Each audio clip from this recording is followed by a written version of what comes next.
5 August ছাত্র জনতার গণঅভ্যুত্থানে শেখ হাসিনা পদত্যাগের পর থেকে লাপাত্তা আওয়ামী লীগের সাধারণ সম্পাদক ও সাবেক সেতুমন্ত্রী ওবায়দুল কাদের। তাকে গ্রেফতারে আইন শৃঙ্খলা রক্ষাকারী বাহিনী দেশের বিভিন্ন স্থানে অভিযান চালালেও এতদিনে গ্রেফতার করা যায়নি তাকে। আওয়ামী লীগের সাধারণ সম্পাদক ও সাবেক সেতুমন্ত্রী ওবায়দুল কাদের অবস্থান করছে এমন সন্দেহে চট্টগ্রাম নগরের হালিশহরের একটি ফ্ল্যাট বাড়িতে অভিযান চালিয়েছে চট্টগ্রাম মেট্রোপলিটন পুলিশ। রাতে হালিশহর থানা এলাকার আগ্রাবাদ এক্সেস রোডের এয়ার টাওয়ারে এই অভিযান চালায় আইন শৃঙ্খলা বাহিনীর কর্মকর্তারা। কোতোয়ালি থানার ভারপ্রাপ্ত কর্মকর্তা ফজলুল কাদের বলেন, গোপন সংবাদের ভিত্তিতে ওবায়দুল কাদেরের স্ত্রীর বড় ভাই নুরুল হুদার ফ্ল্যাটে অভিযান চালানো হয়। পরে তাদেরকে না পেয়ে তার স্ত্রী ও বড় ভাই নুরুল হুদা বাবুকে থানায় নিয়ে জিজ্ঞাসাবাদ করেছে পুলিশ।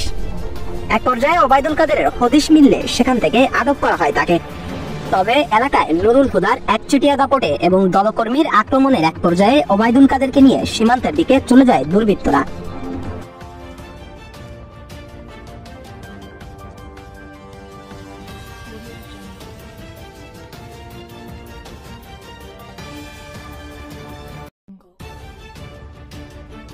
ভিডিওটি এতক্ষণ দেখার পর আপনাদের কিরকম লাগলো অবশ্যই আমাদের কাছে মতামতটি জানিয়ে দেবেন। আর এইরকম 24 ঘন্টায় খবর পেতে আমাদের চ্যানেলটি সাবস্ক্রাইব করে পাশে থাকবেন। আপনাদেরকে অসংখ্য ধন্যবাদ।